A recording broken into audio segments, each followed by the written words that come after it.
setelah Al-Quran diturunkan, kamu kaji dengan sungguh-sungguh.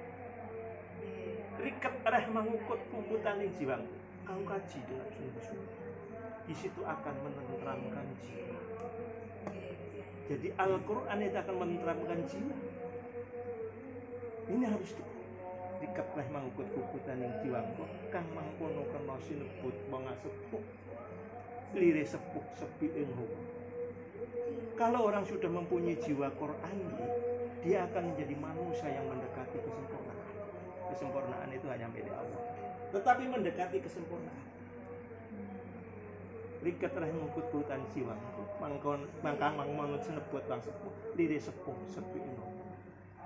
Orang yang punya jiwa, dia akan dapat mengendalikan hawa nafsunya. Awas loro ning aku enggak bisa memilah mana yang hak dan mana yang batil. Oleh karena itu Rasulullah itu bersabda, taraktu fikum amrayni ma in tamasakum bihima lan tadillu abada kitabullah wa sunnatam. Aku tinggalkan dua perkara. Barang siapa yang berpegang dua perkara tidak akan tersesat untuk selama baik di dunia maupun, yaitu Al-Quran dan Sunnah. Al-Quran adalah perintah dari Allah, dijabarkan oleh Rasulullah SAW. Jadi Rasulullah itu menjalankan perintah, menjalankan apapun tanpa perintah Allah tidak akan dijalankan. Kalau di dalam Al-Quran tidak ada yang disebut hadis qudsi. Perintah Allah yang tidak ada di dalam Al-Quran dijabarkan dan diberikan oleh Rasulullah. Di samping itu, Pak, dengan ada orang yang punya jiwa Qur'ani, itu jauh dari sifat sombong, riak, angkuh. Ini bisa kita bait yang pertama. Mangkono ilmu kang nyoto sanyatane moh resep ing ati, bungah pingaranan cubluk sukeng tias yen den dina. Ora kaya si punggung agung gunggung ugungan saking dina. Aja mengkono dadi wong urip iku. Ini bait pertama. Jadi Al-Quran itu adalah sumber dari segala ilmu. Mangkono ilmu kang nyoto sanyatanmu meh resep ing Al-Quran itu hanya dapat merasakan situ.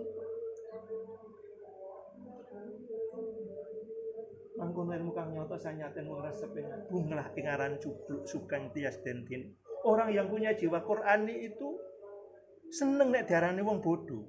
Cubluk niku bodoh, Pak. Sukang tias yen dentin seneng nek dinowo. Karena sudah betul. Orang kaya si anggung gumunggung hubungan satina dina. Tidak seperti orang yang tong kosong bunyi nyari. Bunyi aja mengkono dadi wong urip. Ini nggih, nyuwun sewu. Mudah-mudahan kita akan menjadi orang yang senantiasa tidak mempermainkan Allah. Amin. Karena kita tahu Al-Quran harus kita pelajari, jangan dipermainkan Allah. Ada sebuah kisah, barangkali ini tak sampaikan, mudah-mudahan akan membermanfaat.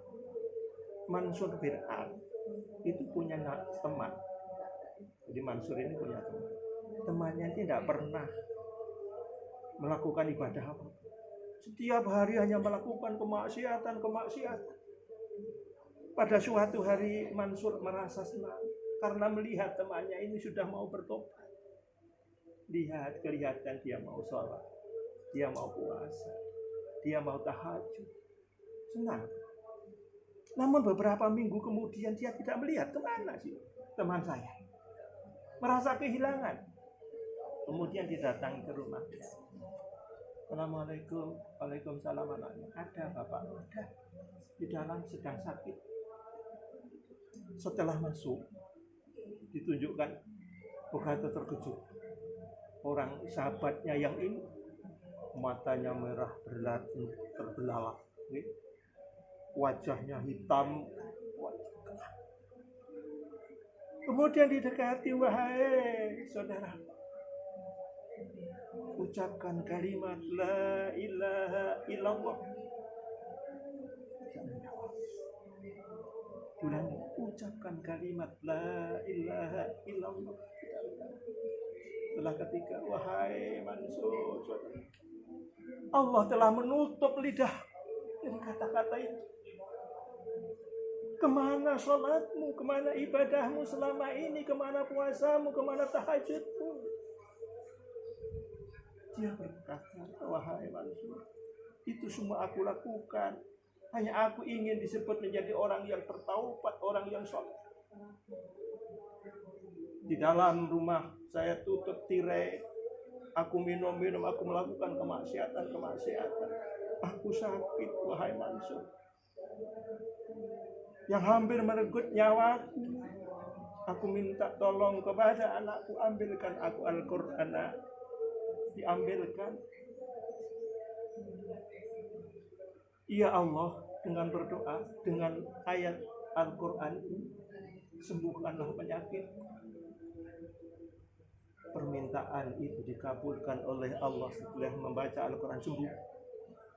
Tetapi setelah sembuh, dia berdoa. Sakit yang kedua, begitu, wahai anak, ambilkan Al-Quran. Dia berjanji, ya Allah, demi kitab suci-Mu sembuhkan penyakitku apa? Dan ketiga kalinya, sakit yang sudah hampir merenggut nyawanya, wahai anakku, ambilkan itu Al-Quran. Wahai Mansur, untuk yang ketiga kalinya aku mohon kepada Allah agar disembuhkan penyakitku. Namun setelah aku buka Al-Quran yang 114 ayat, 6.666 ayat, tidak satu pun kelihatan. Hai Mansur, jadi Al-Quran yang begitu besar, 30 juz, 114 ayat,